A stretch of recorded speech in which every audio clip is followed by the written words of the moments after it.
একসময় যাকে তার চেহারা নিয়ে সমালোচনা শুনতে হয়েছে, আজ সেই মানুষটি কোটি কোটি ভক্তের হৃদয়ের রাজা। দক্ষিণ ভারতের একজন অভিনেতা থেকে প্যান ইন্ডিয়া সুপারস্টার হয়ে ওঠার এই গল্প সত্যিই অবিশ্বাস্য। এটাই আল্লু অর্জুনের গল্প। 8ই এপ্রিল 1982 সালে ভারতের চেন্নাইয়ে জন্মগ্রহণ করেন আল্লু অর্জুন। তার বাবা আল্লু অরবিন্দ দক্ষিণ ভারতের বিখ্যাত প্রযোজক। তিনি বিখ্যাত অভিনেতা চিরঞ্জীবীর ভাতিজা। ছোটবেলা থেকেই নাচ ও অভিনয়ের প্রতি তার গভীর আগ্রহ ছিল। পরিবারের সিনেমার পরিবেশ তাকে অনুপ্রাণিত করত। তিনি ঘন্টার পর ঘন্টা নাচের অনুশীলন করতেন। তারপর খুব অল্প বয়সেই চলচ্চিত্রে ছোট চরিত্রে দেখা যায় তাকে। ক্যামেরার সামনে আত্মবিশ্বাস ধীরে ধীরে বাড়তেও থাকে তার।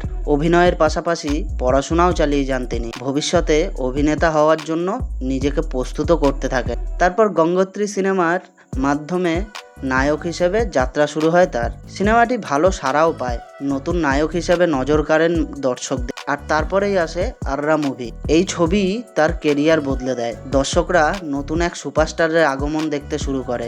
কেরিয়ারের শুরুতে তার চেহারা নিয়ে অনেক সমালোচনা হয়, কিন্তু তিনি থেমে যান। নিজের অভিনয় ও নাচের মাধ্যমে সবাইকে জবাব দেন তিনি। তার অসাধারণ ড্যান্স মুভস দ্রুত জনপ্রিয় হয়ে ওঠে। দক্ষিণ ভারতীয় সিনেমায় নাচের অন্যতম বড় আইকনে পরিণত হন আল্লু অর্জুন। তারপর একের পর এক তার সফল সিনেমা আসতে থাকে। বানি, দেশামুদুরু, পারুগু, এই সিনেমাগুলো তার জনপ্রিয়তা আরও বাড়িয়ে দেয়। আর তার অনন্য ফ্যাশন সেন্সের কারণে তিনি স্টাইলিশ স্টার নামে পরিচিত হন। তরুণদের মধ্যে তার স্টাইল ট্রেন্ড হয়ে ওঠে। আর তারপরেই আসে ভেদাম, জুলাই, রেস গুররাম। এই সময়ে তিনি দক্ষিণ ভারতের অন্যতম বড় তারকায় পরিণত হন। আর 2011 সালে তিনি স্নেহা রেড্ডিকে বিয়ে করেন। সুখী পারিবারিক জীবন তার কেরিয়ারের স্থিতিশীলতা আরও বাড়িয়ে দেয়। আর তারপরেই আসে সারাই নডু, ডিজে, আলা ভাইকুন্থা পুরামুল্লু। প্রতিটি সিনেমাই তাকে নতুন নতুন উচ্চতায় নিয়ে যায়। আর অবশেষে আসে তার সেই মুভি পুষ্পা।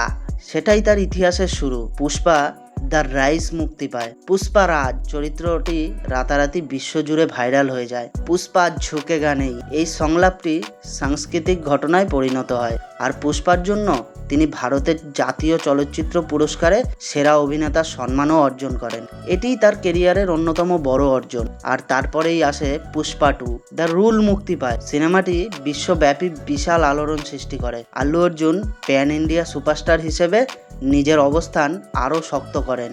আর বিশ্বজুড়ে ভারত ছড়িয়ে মধ্যপ্রাচ্য, ইউরোপ ও আমেরিকাতেও তার বিশাল ফ্যানবেস তৈরি হয়ে যায়। তার স্টাইল, ডায়লগ ও নাচ বিশ্বজুড়ে অনুকরণ করা হয়। আর 2025-26 এসে নতুন বড় বড় বাজেটের প্রজেক্ট ও আন্তর্জাতিক সহযোগিতার আলোচনা চলতে থাকে আল্লু অর্জুনকে নিয়ে। তিনি ভারতীয় সিনেমার অন্যতম প্রভাবশালী তারকা হিসেবে নিজের অবস্থানও ধরে রাখেন। 2026 সালেও তিনি দেশের সবচেয়ে জনপ্রিয় অভিনেতাদের একজন হয়ে ওঠে। সমালোচনা, প্রত্যাখ্যান আর কঠোর পরিশ্রম, এই তিনটেকেই শক্তিতে পরিণত করেছিলেন আল্লু অর্জুন। তাই আজ তিনি শুধু একজন অভিনেতা নন, তিনি লাখো লাখো তরুণের অনুপ্রেরণা। তবে সবশেষে একটাই কথা বলবো, প্রতিভা আপনাকে সুযোগ দিতে পারে, কিন্তু কঠোর পরিশ্রমই আপনাকে কিংবদন্তি বানায়। আর আল্লু অর্জুন তার জীবন্ত প্রমাণ। ভিডিওটি ভালো লাগলে ভিডিওটিতে একটি লাইক করে চ্যানেলটিকে সাবস্ক্রাইব করে দেবেন। আর কমেন্টে অবশ্যই জানাবেন আল্লু অর্জুনের কোন মুভিটি আপনাদের সবথেকে বেশি ভালো লাগে।